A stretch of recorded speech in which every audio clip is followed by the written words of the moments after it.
Christian ever said anything to me that was negative was the last time in the hospital. He told me, I'm tired of going in and out of hospital. That's when I got scared. My name is Lovy Longomba, and I am one of the members of the Longombas.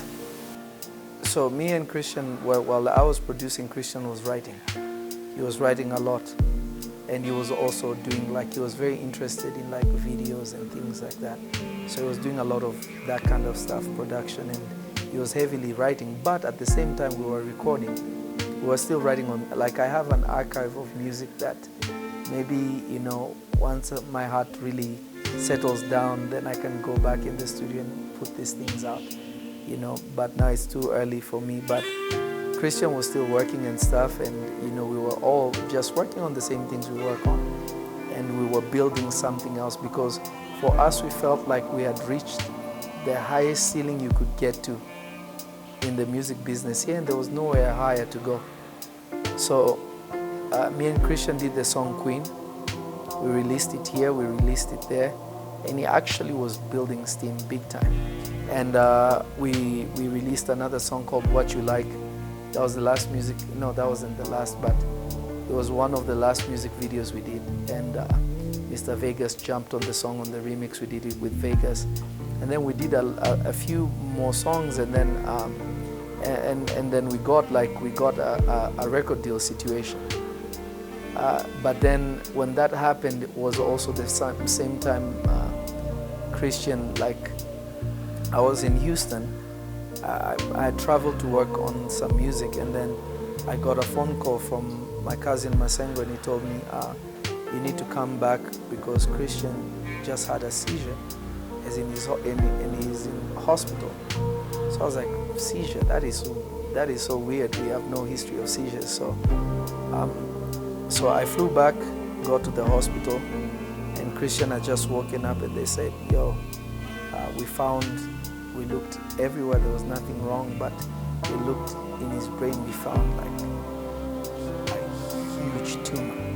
We found 2 tumors, but they said it doesn't look cancerous, but he needs to get surgery right now. So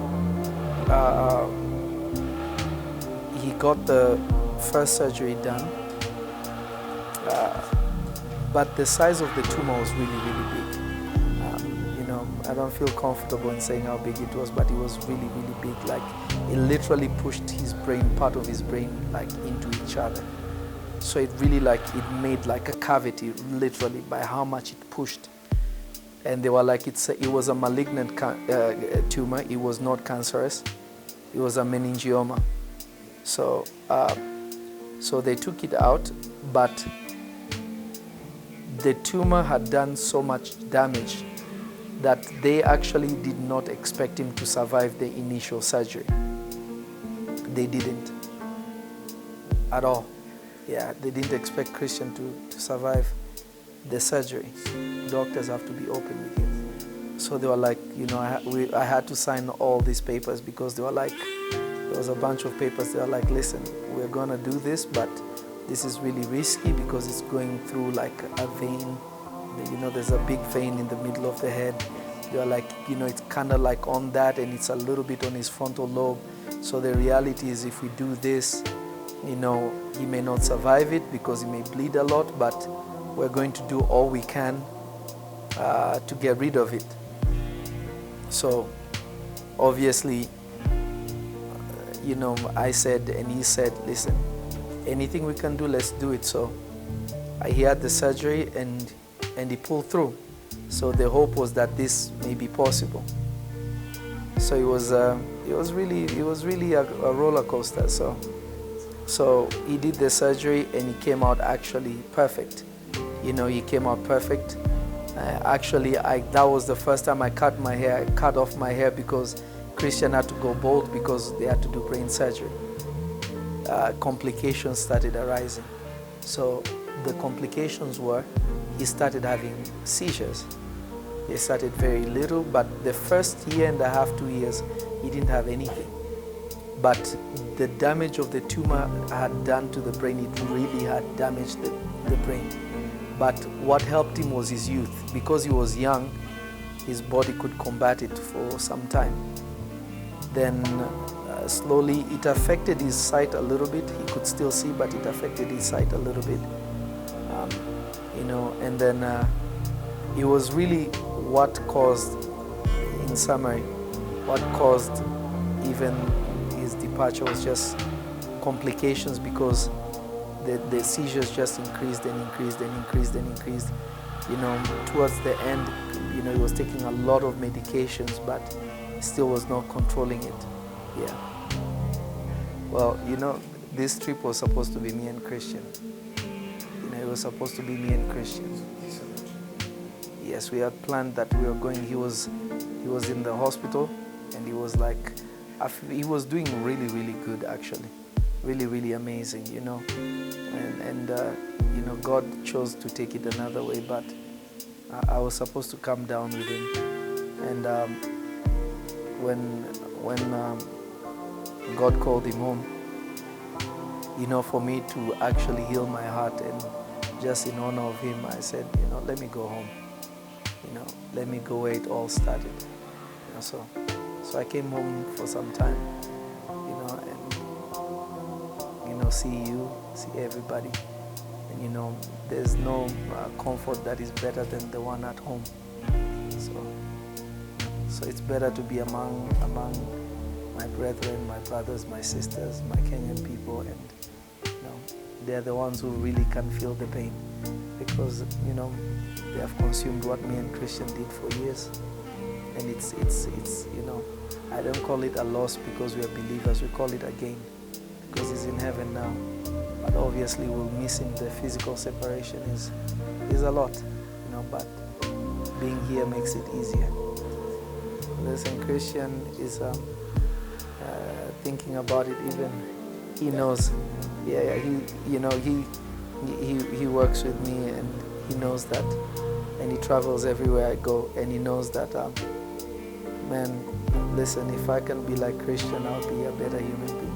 He never complained a single time, not one time.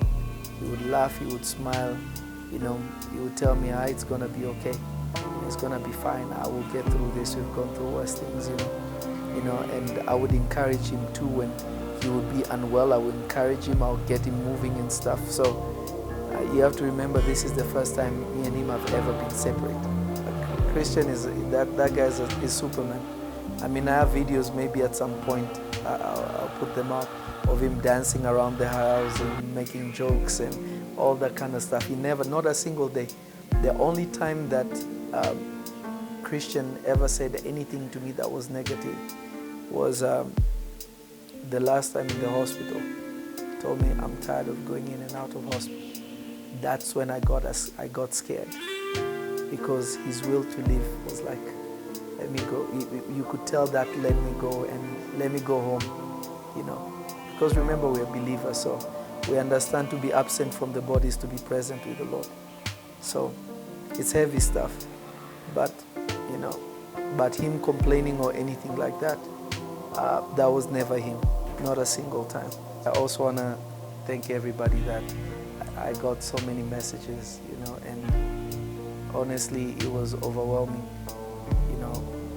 to see how many people love Christian and love the Longombas and actually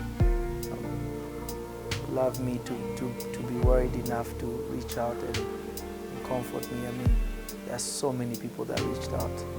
Nini reached out to me, Nameless reached out to me, Nyash reached out to me, Kolo reached out to me. There are so many, in fact, me mentioning names may get me in trouble, but so many people reached out to me, and with tears, and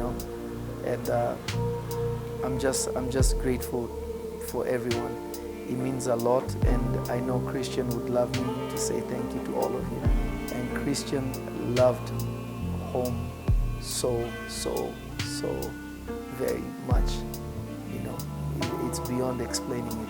His only thing was like, man, I'm gonna get better, and we're gonna get back to this, and we're gonna put this project out, we're gonna put this out and this out. So even when he could sing himself, he would still write and I'll lay down vocals for the whole thing. So I just want to tell everybody thank you.